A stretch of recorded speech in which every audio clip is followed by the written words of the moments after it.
Today on Rich in Relationship, how do you deal with, negotiate your child support, your alimony with the toughest possible person on the other side that you can negotiate with? A narcissist. It's not that they see us as some lowly ant that they have to crush. It's not that there's something wrong with us. It's they are so damaged that they're using others to uplift themselves. We're going to talk today about the personal transformation that occurs, how we hear, process, and communicate, how we do, act, and even how we are in the world to moving to a place of clarity, of being, of feeling full and complete, even in the face of their gaslighting.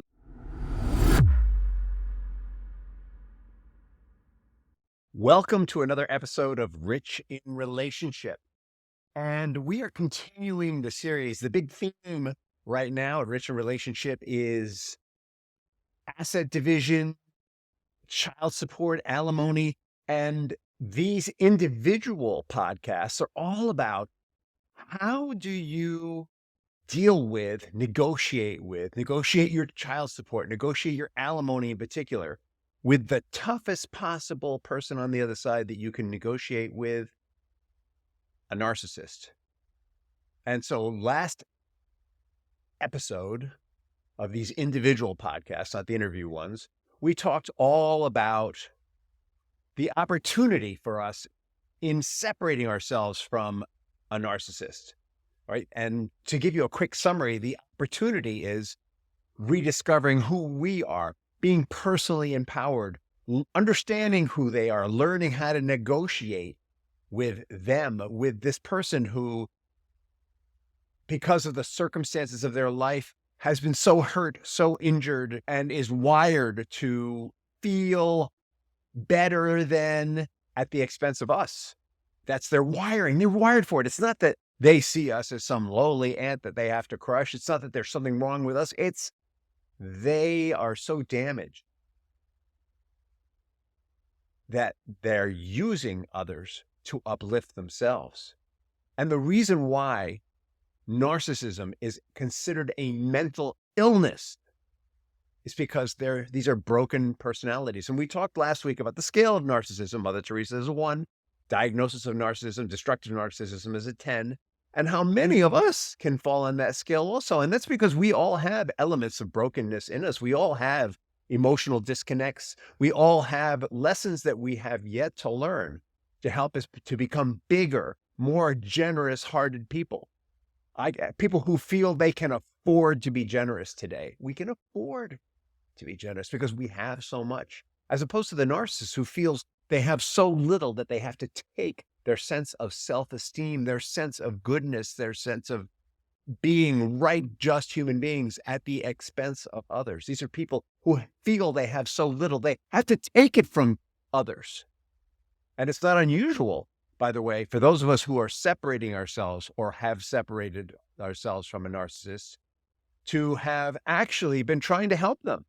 It is not unusual for us to, in our generosity, to have actually gone along with them on some level because we felt maybe it would benefit them. We felt it would benefit us and we felt it would benefit them. And then after a while, we feel so small, we feel so limited that we burst out. And that's what we're talking about today. We're going to talk about the transformation, right? We talked about the opportunity last week or last episode. I'm not sure when these things air. I'm a little out of sync with that, but that last episode that I did individually on narcissism, we talked about the opportunity for us in coming out from under their thumb and becoming free agents and how we can help our children and even help them, the other person, the narcissist in the process. We're going to talk about today about the personal transformation that occurs. And I've alluded to it in the opening here, right? We're moving from feeling small, uncertain, unsure, and not clear about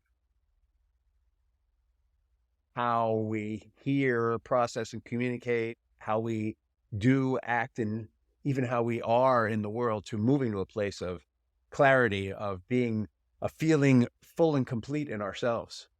And part of that is coming up from under the thumb or wing of the narcissist, that part of that transformation. And To illustrate this transformation, I'm going to tell you a story, and I'm becoming a better storyteller.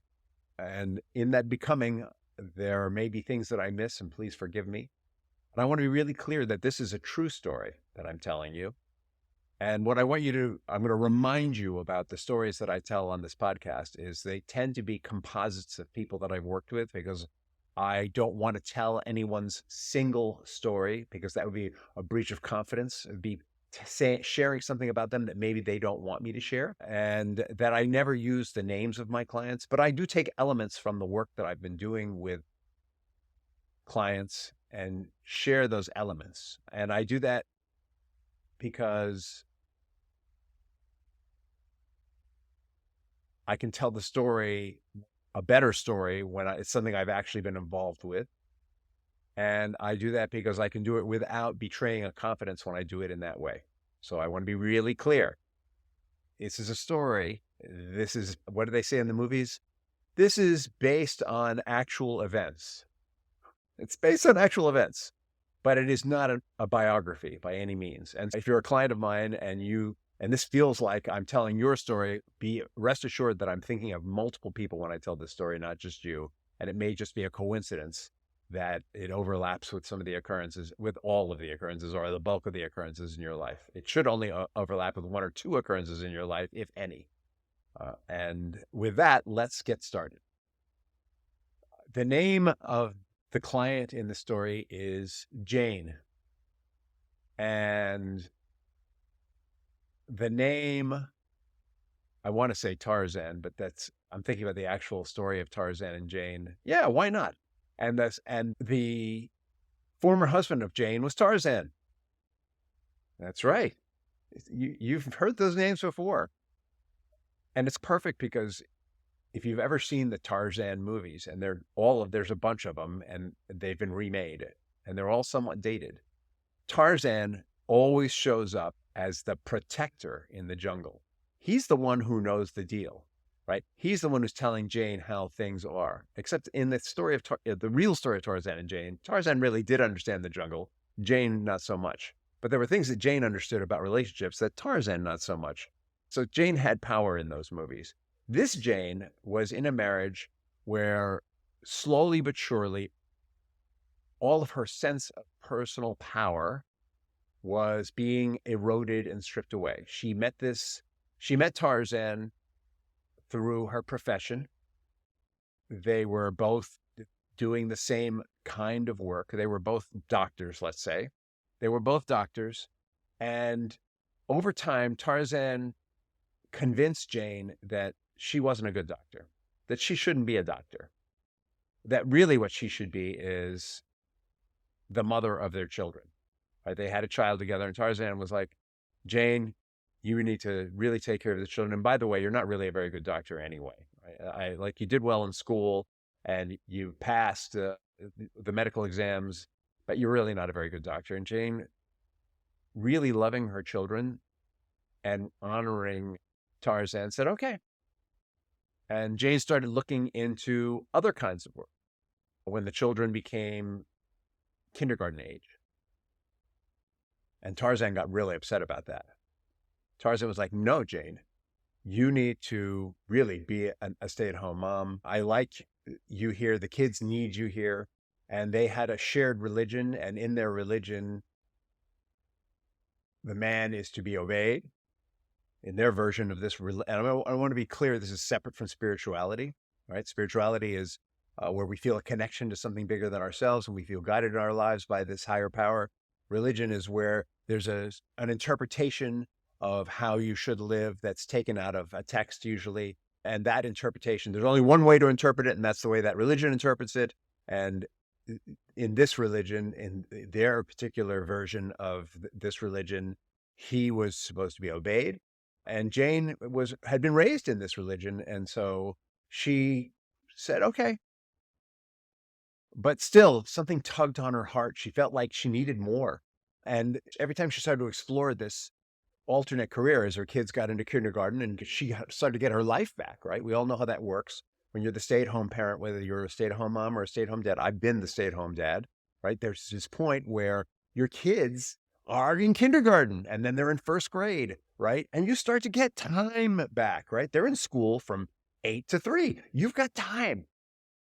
I used to run a business. I'd get up in the morning at 4 or 5, and I would set up the work for the day. I'd make sure my crews went out. Then I would get my kids up at 6:30 or 7, and I would feed them, and I would take them to school. And then from 8 to 3, I would go out in the field and work with my teams and do sales work and work with my clients. At 3 p.m., I would pick my kids up, and then I would make them a snack, and I would set them up doing homework. And while they were doing homework, I would do my bookkeeping and stuff like that. And then after I put them to bed, I would do other work, right? You get time back. She got time back. Only from 8 to 3, she didn't have a business. And she felt not fulfilled completely. As a mother, she felt fulfilled. To some extent, as a wife, she had fulfillment.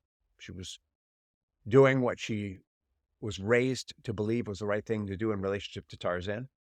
But individually, something was missing. She wasn't developing and growing certain aspects of herself, right? And in any relationship, in any partnership, the individual thrives first, and then the two individuals, as they thrive, feed the relationship, and the relationship thrives. That's not what was happening here. What was happening here was Tarzan was thriving and growing in his individual work. He wasn't super engaged with the kids, and when he was, it was only to hand down. One kid, he would say, "You are a piece of crap," and the other kid, he would say, "You are the golden child. You are so amazing." And he would reinforce it. And Jane, by the way, became the piece of crap in this relationship. So one child he would identify as being more like Jane, and the other child he would identify as being more like him. And Jane saw this going on. And even though she loved the uplifting of the one child as the golden child, she identified with and felt bad for the child that was the scapegoat. And she stopped wanting that. And so she continued to investigate a career. And Jane decided that she wanted to go into teaching. And she went to school to become a teacher. And the whole time Tarzan said, "Why are you doing this? This is wrong. You shouldn't be doing this. Jane, someone needs to take care of the kids." And Jane said, "I'm going to school while the kids are in school. It really doesn't interrupting." And Tarzan would argue, though, if Jane were doing homework, Tarzan would say, "Oh, but it's taking you away from me. Why aren't you spending time with me? What's wrong with you? How can you be doing this? How can you be so selfish?" He just hammering her. And eventually something woke up in Jane. She saw this pattern. She saw how she and the younger child were being put down and oppressed. And she realized that this isn't really what she signed up for. And she decided it was time to step out. And Jane went through all the things we talked about in the last podcast, by the way. At first, she thought, if I hit him with divorce papers, it will change him. And it didn't. So now they're well into court. This is when Jane and I started working together, by the way. At this point, Jane contacted me around this time that she realized he wasn't going to change and that she really was going to have to divorce him. And guess what? Jane had a little trouble trusting, right? So Jane and I actually had a relationship, of email relationship. She got on a free call with me, right? We had the free call. She said, "All right, how does this work?" And I told her what programs I had. And she said, "Okay, thank you." And she checked out, right? And I was like, "All right, cool." Some of my favorite clients have come on to me with me this way. And some of my favorite clients have just signed on also. I want to be clear, but it's really what makes some of these clients who take the outer loop back to working with me so special is that when they share the journey of the outer loop. And so she went on this outer loop and she hired an attorney, very aggressive attorney, because she realized he wasn't going to change. And she knew that he was dedicated to kicking butt. So she hired a bulldog attorney to kick butt. And she contacted me and we talked a little. We had some email exchanges and I made her an offer and she said, "Okay, thank you."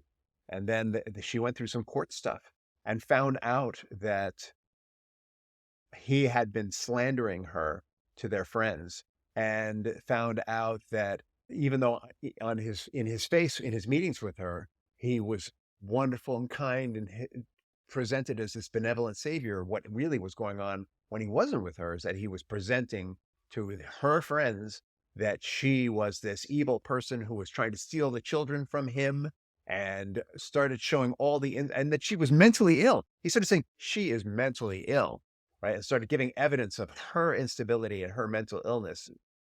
All, if I relayed them to you, we don't have time for that right now, but if I relayed them to you, you'd be like, oh, that's regular stuff. But he would cobble them together to make it look like there was a pattern of bad mothering going on, of someone who really didn't care. Now, I want you to know that I worked with Jane for a while, and she adores her children. She would give up her life for her children. Just want to be clear about that. So finally, she said to me, listen, I don't know what to do. I feel like no matter what I do, I'm losing to this guy. I'm afraid he's going to take the children from me. I need help. Right? She finally trusted me. And I guess what happened was, my guess is that she hasn't said this, never said this, but my guess would be that when you're in a relationship with Tarzan, it's really hard to trust another man to not tell you how to live. And Jane tested me, by the way. She would say to me, what do you think I should do? And I would say, I don't know, Jane. I'm not the person who decides what you should do. You are.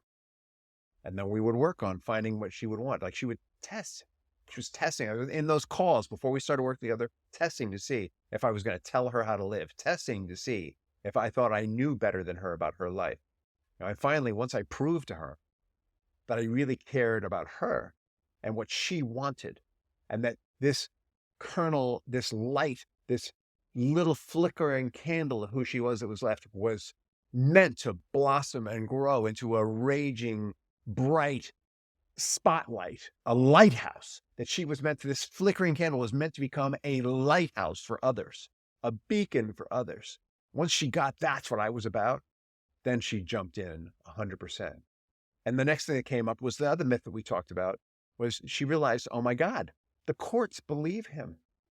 And so we started working on systematically accumulating evidence of his inconsistencies, because the story he would present was that he was so wonderful and he was so good and he was so consistent, and Jane is so inconsistent. And so trying to steal the kids from him. And so she systematically collected evidence for the court, because they weren't just, he's a charismatic guy. They bought his stuff at first. The forensic psychologist bought his stuff at first. And working with her attorney, they turned all that around. Took time, piece by piece. They turned that around. But the big change for Jane, I want to be really clear. How did Jane make that shift? How did she go from that flickering candle to becoming that lighthouse, that beacon of hope? We sat down and I offered her a way through. The first way was she was involved in a basic divorce detox program that we have here. And built into the divorce detox program is a workbook. Usually I have one, I wave it around like a good marketer, but I'm a bad marketer today, but I'm a great coach and a great partner. In the divorce detox book is a systematic way of identifying where do these patterns come from that allowed me to become enmeshed with this narcissist? And what are the incomplete emotions and what are the limiting beliefs that I need to exercise and learn from, so that I can let go of the past and move into this bright, shiny new future? And Jane didn't do it. So here we are, we're working together. We're like, I don't know how many weeks into it. We were maybe 7 weeks into working together, and she wasn't doing the book. And I said, Jane, listen, if you don't do the process, if you don't see the pattern and the collected emotions and the core limiting belief that's drew you into this unhealthy relationship with Tarzan, then this work is fruitless. Like you'll get divorced and you'll just be stuck in this pattern. Your kids are going to become either imprisoned you or overpowering Tarzan. They're not going to have healthy relationships. If you don't do the work, you can't change the pattern. And so as an alternative to the workbook process, we have what's called mental and emotional release, which comes through Dr. Matt James. It's validated, tested means of releasing old emotions and limiting beliefs. That's a very intensive. It's like the divorce detox book done intensively in an 8 to 10 hour process where we do an intensive personal history. We find out what are the emotions, what are the incidences where emotions have been locked down: anger, sadness, fear, hurt, guilt, shame, anxiety, even. And what do we need to do to release them? And how do we let go of this limiting belief? And then we work together afterwards for 6 months with a new vision of who Jane is. It's actually the Jane she always was that is finally emerging, the Jane that got submerged, the Jane that got gaslit, brainwashed, repressed, depressed, put down by Tarzan. That true Jane who is a leader, that true Jane who is confident, that true Jane who knows what's best for herself and knows what's best for her children, that true Jane who knows her strengths, who knows her sense of purpose in life, who knows her sense of mission in life, was able to emerge as a result of that process. And over those 6 months, we tweaked and changed the strategy that she created in that process so that Jane continued to emerge and grow, and her children continued to thrive. And she went from thinking, I have to have full custody of these children because I can't let him influence them, to realizing that they needed to have their father in their life so that she could show them this is the way of light and truth. And then there's the little world that he's living in, and you get to decide what fits you best. If you want to live in a small box, then live in a small box. If you want to live in a big, open, light-filled world, live in a big, open, light-filled world. But she needed them to have an experience with them so that they could see and choose. Because the truth is, the world is filled with Tarzans. He's not the only danger to these children.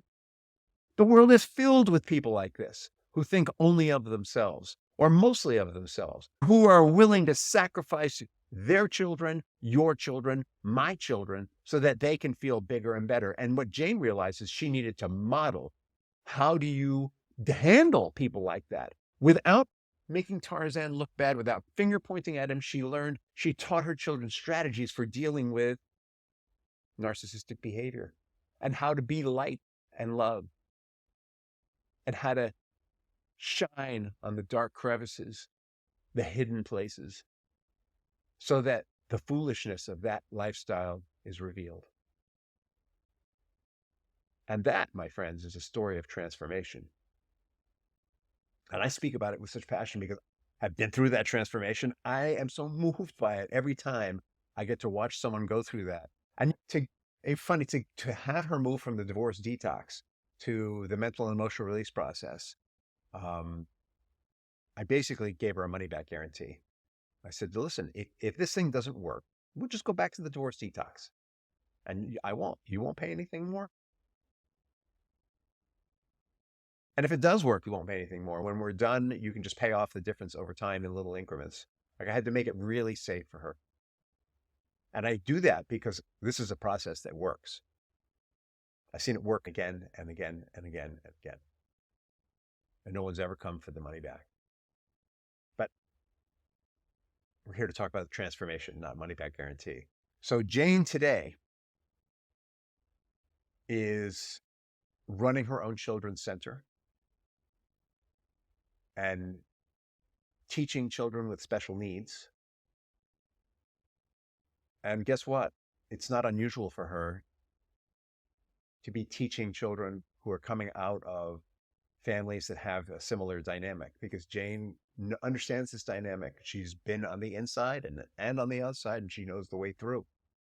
And so she is that shining light. She is that beacon of hope. She is empowered and strong. She's like a whole nother human being. And yet that person was always there.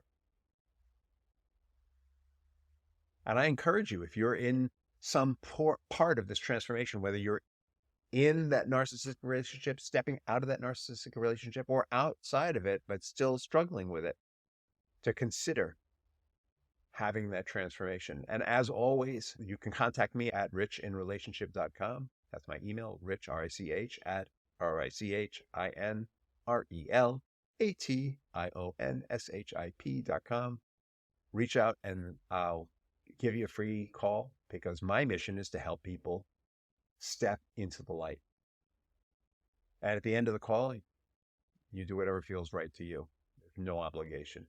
But the guarantee is that you'll have a next step so that you'll know what to do next. All right, my friends, with that, we're going to end this segment. And the next segment in this piece is going to be how you can really own this transformation. And I'm looking forward to sharing it with you. And also look out for, we got a number of guest interviews with attorneys about how to approach the legal side. And there's also the emotional side that I speak to in those interviews. That's all part of this month's series in the podcast. Thank you for having and have a wonderful, thank you for coming. Thank you for coming and have a wonderful tomorrow.